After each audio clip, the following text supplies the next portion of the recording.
This week, we will learn about writing style, starting with 6 elementary rules from author George Orwell, and then 6 more rules from the Economist newspaper. Between Animal Farm and 1984, author George Orwell published the essay Politics and the English Language, in which he advocated for the importance of precise and clear language, arguing that vague writing can be used as a powerful tool of political manipulation because it shapes the way we think. He wrote, "The fight against bad English is not frivolous, and it is not the exclusive concern of professional writers." Speaking of Orwell's rules, he suggests to never use a metaphor, simile, or other figure of speech which you are used to seeing in print. Was something really down to the wire, or a witch hunt, or a piece of cake? Never use a long word where a short one will do.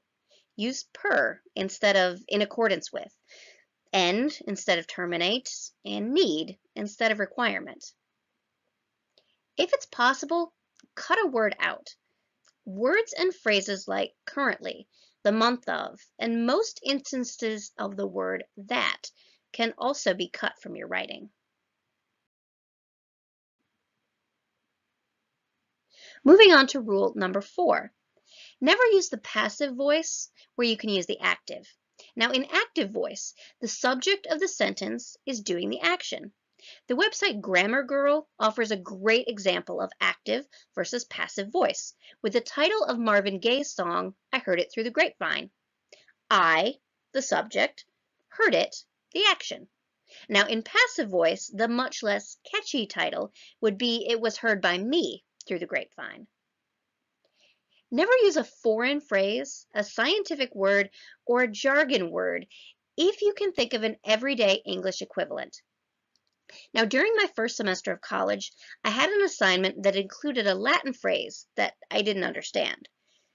Now, Google didn't exist back then, so my roommate had to call her father to ask what the word meant so I could start my homework. Your audience shouldn't need a dictionary or a translator to get through your story. Likewise, in AP style, only the most common acronyms are not spelled out on first reference. Now, break any of these rules sooner than say anything outright barbarous. Or, if we were following Orwell's rules, feel free to break them rather than be cruel or harsh.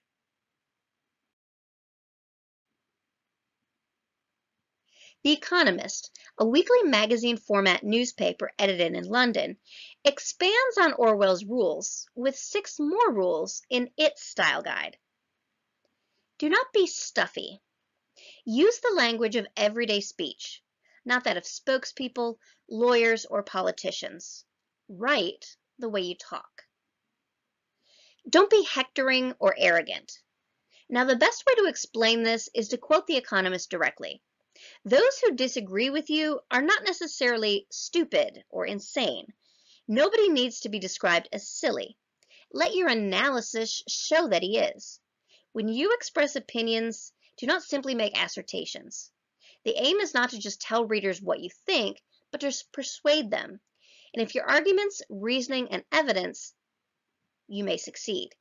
Go easy on oughts and shoulds. Do not be too pleased with yourself. Writing isn't a first date where you have to impress someone by showing how clever you are. Just do a good job, and they'll come back. The Economist also warns, do not be too chatty. Get to the point. Your readers don't have all day, so you don't want to make them wait for information. Don't be too didactic. You aren't writing a textbook. And do your best to be lucid. Write clearly and plainly. You're providing information, and you want your reader to understand what you are telling them. As The Economist says, scrupulous writers will also notice that their copy is edited only lightly and is likely to be used. It may even be read.